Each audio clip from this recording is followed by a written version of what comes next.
Alright, what's going on? My name is Hacky, and what I'm bringing you guys today is going to be how to get a KEM Strike episode. I'm going to teach you guys how to get a KEM Strike, and you have to keep in mind that all these tips that I'm just about to give you are meant for people who have not gotten their first KEM Strike yet. So basically, if you guys are more experienced, then these tips are definitely not going to help you quite as much as they will in case you're a noob player.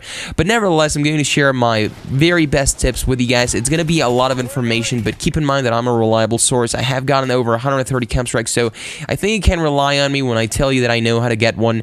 And honestly, I'm going to give you guys a lot of information, so probably write this down or watch a video countless times, because there's going to be things that you're going to be taking for granted, but when you look at your gameplay, you're going to realize that you're making a lot of dumb mistakes that are leading you to an early death before you get your KEM Strike. So basically, you want to use a class in the description below. It's going to take you to my Twitter account, and there I posted an image of what I think is the best class in the game. Now, like I've said, I play the game, I understand the game, and I cannot find, honestly, a better class than the one that I posted in the description down below. Honestly, it's the best class. I know it's a defensive class, but that's what you gotta deal with. Basically, the developers for Ghosts thought that rushing was a main problem in the game for whatever reason, I do not know, but basically they thought that rushing is something to be punished, and therefore they fucked the game over, and everyone is meant to play in a very defensive gameplay style, and that's the reason I'm using this class, and honestly, it's the only class that I can get double chems with.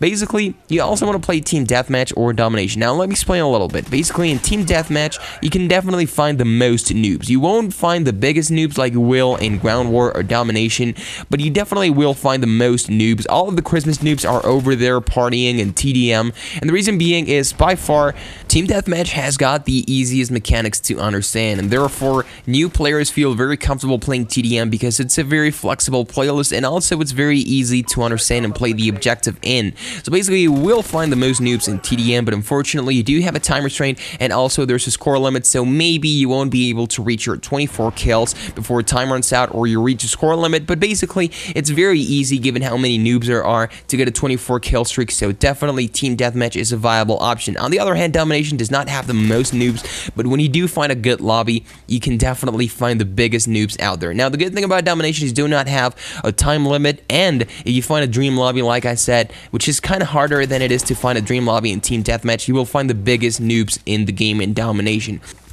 You also want to know how to move around the map, and I can give you guys 3 tips for that. Never, ever stand on top mid.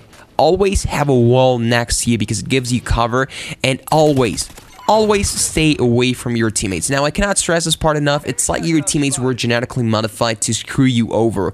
Why? Well, they walk around without dead silence. They also shoot without silencers. They give your position away. They steal your kills, and they flip the spawns.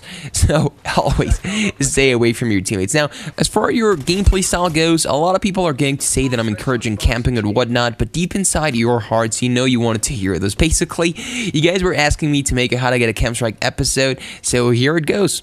These are the biggest tips I can give you guys. Never play the objective and never triple cap. I know that's cheap, but how many times have you actually seen someone go on a triple chem and, you know, capture flags? You never do. So never play the objective. It's that simple. And never triple cap. Why? Because triple capping fucks everything over. It makes a match end faster, it flips the spawns. And those are the worst 2 things that can happen to you when you're going for a good gameplay. You never want to triple cap, and in case you are double capping, you don't want to cap A and C together. You always have to have A and B or B and C, but never capture A and C together, and just promise me you will never triple cap, okay? Also, you want to use headphones, and you gotta understand this is gonna be your first or second chem, so you gotta be patient. And being patient, it's always very good to be aware, and a way in which you can easily achieve awareness is sound whoring. So use headphones. You don't need a 7.1 surround sound. You don't need anything at all. All you need is a good converter that's going to cost you like $1 over at Radio Shack, that's going to allow you to plug your headset into your monitor or your TV. So go do that right now.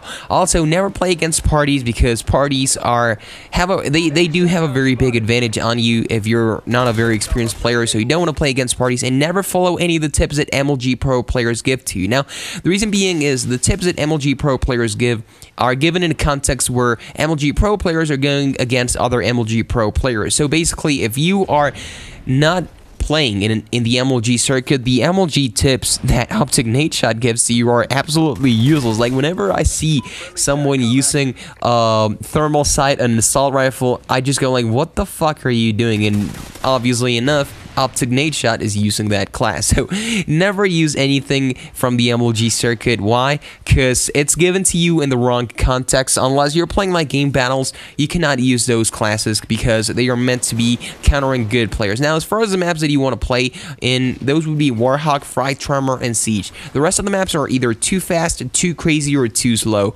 You basically just want to play in Warhawk, Fright Tremor, or Siege because those maps are easy, they are understandable, and they're straightforward. So that's the end of the gameplay. Really hope you guys enjoyed this. If you did, please make sure to leave a like, and I am out. Have a good one. Bye.